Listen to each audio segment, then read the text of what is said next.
Good morning everyone. This is Rahul Tiwari and you are watching Rahul English Zone.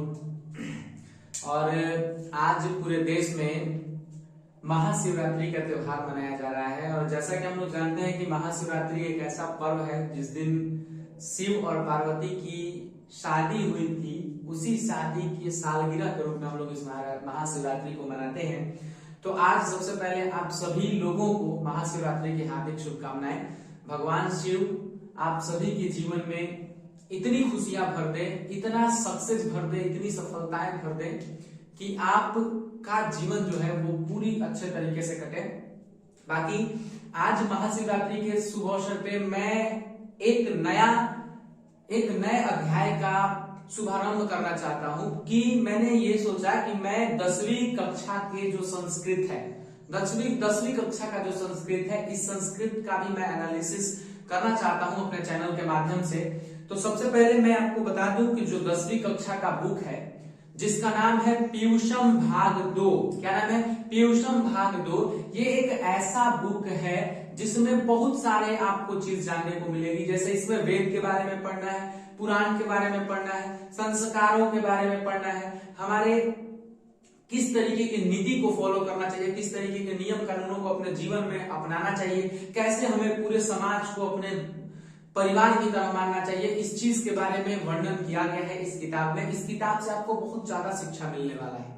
तो सबसे पहले मैं आपको इस किताब के बारे में बताता हूं। किताब जो 10वीं क्लास का आपका किताब है, उस किताब का नाम है पीयूषम। क्या नाम है भाई?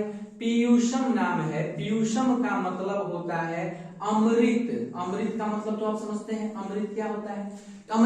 अमृत उसे कहते हैं जो हमें जीवन देता है, जो पीने योग्य हो, है कि नहीं? उसी को हम लोग क्या कहते हैं? पीयूषम कहते हैं। तो किताब का आपका नाम है पीयूषम। ये 10वीं कक्षा का संस्कृत का बुक है पीयूषम।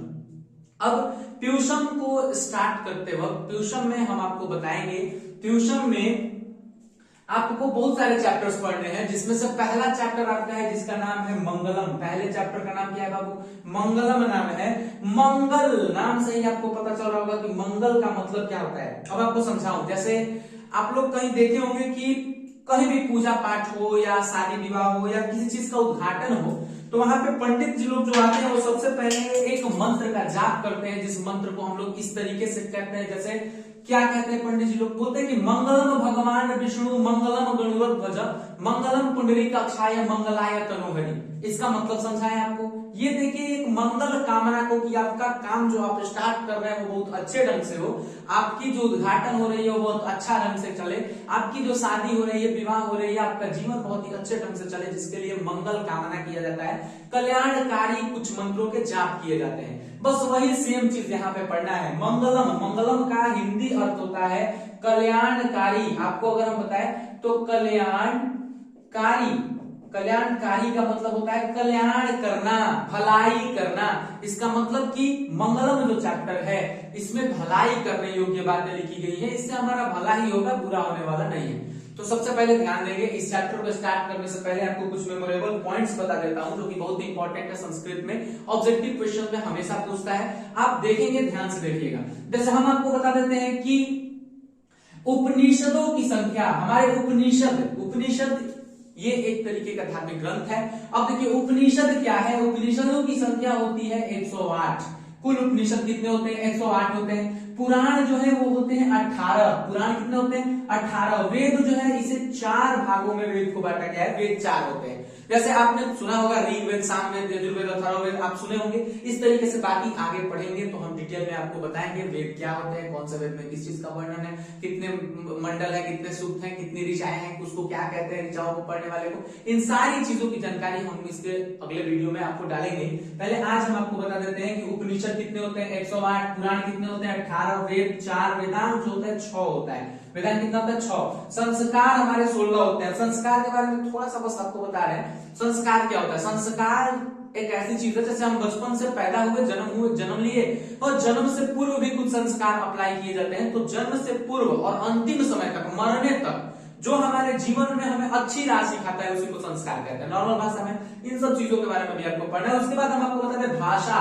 भाषाएं जो है टोटल भाषाएं 2997, इसका मतलब 2997 भाषाओं का वर्णन संस्कृत में किया गया है। अब देखेंगे आपको सबसे पहली बार हम आपको बता देते हैं कि पीयूषम भाग 2 में उपनिषदों से 4 श्लोक लिए गए हैं, जो कि उपनिषदों का नाम जैसे ईशावास, कंठ उपनिषद, मुंडक उपनिषद, इस तरीके से बहुत सारे उपनिषद हैं।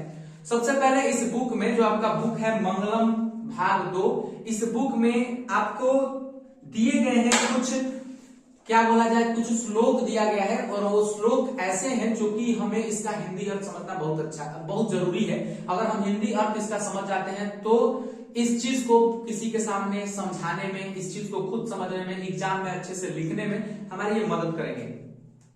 तो ये पहला पार्ट है मंगलम। आपको इसको बता देते हैं कि ये जो है उपनिषदों से लिया गया चीज है। इसमें पहला जो श्लोक है उसका नाम कुछ इस तरीके से है कि हिरण्येन पात्रेण सतस्य पीतम मुखम तत्व पुनरापावेणु सत्य धर्माय दृष्टे।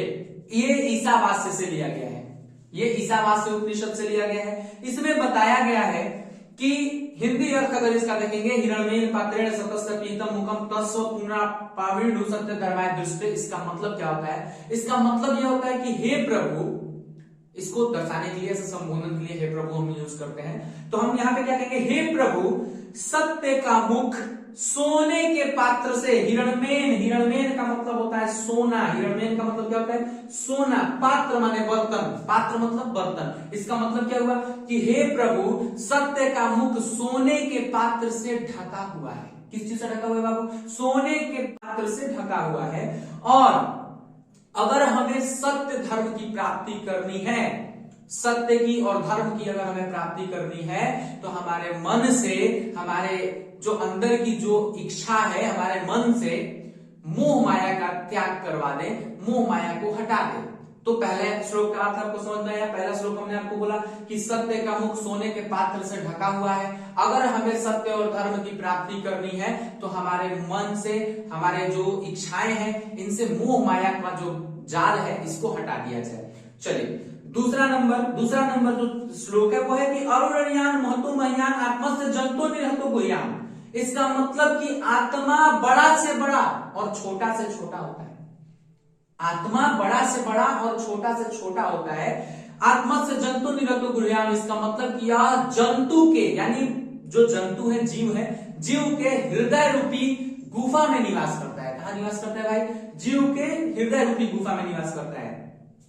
तब क्रतु पश्यति वित्तशो को धातु प्रसाद मानी आत्मनम। इसका मतलब क्या हुआ कि और अंतिम समय जब आता है, जैसे हमने आपको अभी बताया कि आत्मा बड़ा से भी बड़ा और छोटा से भी छोटा होता है, यानी महान से महान और नीच से नीच होता है, छोटा से भी छोटा और बड़ा से भी बड़ा होता है। और एक बात हमने बताया, ये कहां पे निवास करता है? तो ये मनुष्य के, जंतु के हृदय रूपी गुफा में निवास करता है।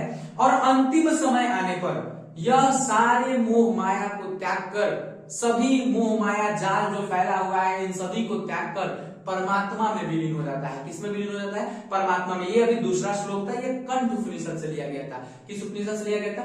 कंठ उपनिषद से। अब बाकी जो है वो है तीसरा श्लोक। तीसरा आपका श्लोक है, तीसरा श्लोक मैं आपको समझा देता हूं। तीसरा श्लोक क्या कह रहा है? कह रहा है कि सत्यमेव जयते नान्यतम। ये मुंडक उपनिषद से लिया गया है, ध्यान से सुनिएगा। क्या कह रहे हैं कि सत्यमेव जयते नान्यतम सत्येन पंथा विततो दमयान। इसका मतलब कि सत्य की जीत होती है। और ये बात तो आपको पहले से भी पता है कि सत्य की जीत होती है, असत्य की हार होती है। सेम बात यहाँ पे है। क्या कह रहे हैं कि सत्य की जीत होती है, असत्य की हार होती है। सत्य के रास्ते पर देवता लोग भी चलते हैं। सत्येन पंथा, पंथा में मतलब रास्ता, विततो दमयान, इसका मतलब देवता लोग भी चलते हैं। येनाक्रम ने हस्यो हप्त कामा यत्र तत्र सतस्य परम निधानम। यहाँ तक कि ऋषि मुनि भी, कौन? यहाँ तक कि ऋषि मुनि भी अपने आत्मा की भलाई के लिए सत्य का ही मार्ग अनुसरण करते हैं। ये लिया गया है मुंडक उपनिषद से। आप लोगों ने बहुत जगह पे एक साइन देखा होगा, हमारे भारत का शान है। बहुत जगह पे सिक्कों पे, नोट पे, या बहुत सारी कॉन्स्टिट्यूशन वाली जगहों पे आप देख सकते हैं इसको। वहां पे क्या लिखा रहता है? सत्यमेव जयते। सत्यमेव जयते जो लिया गया है, ये नारा कहां से लिया गया है? मुंडक उपनिषद से लिया गया है। ये मुंडक उपनिषद से लिया गया है। यहाँ पे भी सत्य के बारे में व्याख्या है, आपने देखा ही।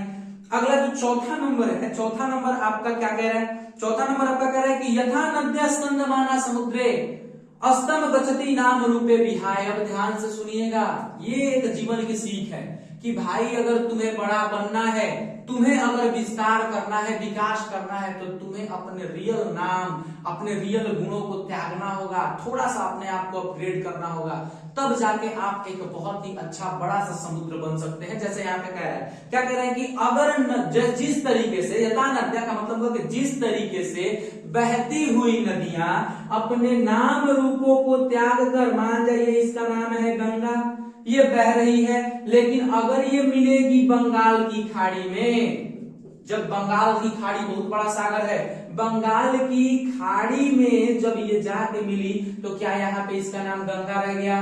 क्या कोई बोलेगा कि ये गंगा है? नहीं, इसका नाम इधर से गंगा जरूर था, लेकिन ये अपने नाम और रूपों को त्याग दी, तब जाके एक बहुत बड़े सागर में इसका मिश्रण हो पाया। तो हमने आपको क्या समझाया कि यथा नद्या स्कंदमाना समुद्र स्तम गच्छन्ति नाम रूपे विहाय, जिस तरीके से बहती हुई नदियां अपने नाम रूपों को त्याग कर समुद्र में मिल जाती है, तथा विद्वान नाम रूपाद विमुक्त परात् परम पुरुष मुपैति दिव्यम, ठीक उसी प्रकार से विद्वान पुरुष भी ईश्वर का प्रकाश मिलते ही, जैसे ही उनको दिव्य दृष्टि, कुछ ऐसा इशारा मिलता है, अपने नाम रूपों को त्याग कर परमात्मा में विलीन हो जाते हैं। ठीक उसी प्रकार से जितने भी विद्वान पुरुष है वो अपने नाम रूपों को त्याग देते हैं और परमात्मा में विलीन हो जाते हैं। अगला देखिए, जो लास्ट इस चैप्टर का लास्ट लाइन है, लास्ट श्लोक है, जो कि श्वेताश्वर से लिया गया, श्वेताश्वर उपनिषद से लिया गया है। अब आपको समझाते हैं इसका मतलब क्या कह रहा है। कह रहा है कि वेदाह मेहतम पुरुषम महांतम आदित्य वर्णम तमसा प्रस्तात्म, इसका मतलब आपको समझाए क्या होगा। मतलब कह रहा है कि वेद जो है सबसे महान है, वेद बहुत महान है, ये सूर्य की तरह विराजमान है। सूर्य का आप लोग आदित्य वर्णन का मतलब समझ रहे, सूर्य की रोशनी की तरह यह विराजमान है। जिस तरीके से सूर्य का अस्तित्व है, उसी तरीके से वेद का भी अस्तित्व है। और इसका बात हम आपको बताते हैं एक छोटी बात में, कि वेद पूरी तरीके से साइंटिफिक प्रूफ है। जो चीजें आज साइंस खोज रही है, इस चीज का खोज हमारे पूर्वज जो है वेदों के माध्यम से बहुत पहले ही कर चुके हैं। तो फुली साइंटिफिक चीज है वेद, जिसके बारे में बताया गया। क्या कह रहे हैं कि तमेव विदित्वाति मृत्यु में नान्य पंथा विदेयनाय, इसका मतलब कि इसीलिए विद्वान पुरुष इसका ज्ञान अर्जित कर लेते हैं, इसके ज्ञान को प्राप्त कर लेते हैं और प्राप्त करके मृत्यु पर भी विजय पा जाते हैं। मृत्यु पर विजय पाने का मतलब हुआ कि वो अमर हो जाते हैं। अमर कहने का मतलब आपको समझाता है, जैसे हमारे यहाँ के जितने भी बड़े बड़े लोग हैं, जैसे जो पहले के कुछ बहुत ज्यादा विद्वान रह चुके, जैसे तुलसीदास, एपीजे अब्दुल कलाम, ये सुभाष चंद्र बोस जी जो थे, ये सारे के सारे क्या थे, ये बहुत बड़े विद्वान थे।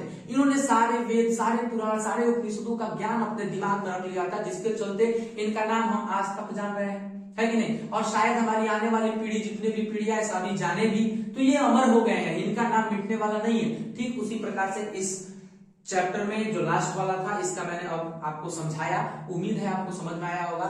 और बाकी आपको ये वीडियो कैसी लगी कमेंट करके जरूर बताइएगा। और एक बात इंपॉर्टेंट चीज है, क्योंकि ये हम इसलिए बता रहे हैं क्योंकि हम इस पे 10वीं कक्षा के सभी संस्कृत के सभी चैप्टर का ऑब्जेक्टिव, सब्जेक्टिव, व्याख्या, सभी चीजों का हम आपके पास वीडियो डालते रहेंगे। इसके साथ साथ 12वीं कक्षा के, 11वीं कक्षा के इंग्लिश का और हिंदी का और हिस्ट्री का, इन सब चीजों का भी मैं वीडियो इस पे डालता रहूंगा। इसलिए इस चैनल को जल्दी ही सब्सक्राइब कर ले और बेल आइकन जरूर दबा लीजिएगा। बाकी मिलते हैं आपसे अगले वीडियो में, तब तक के लिए धन्यवाद।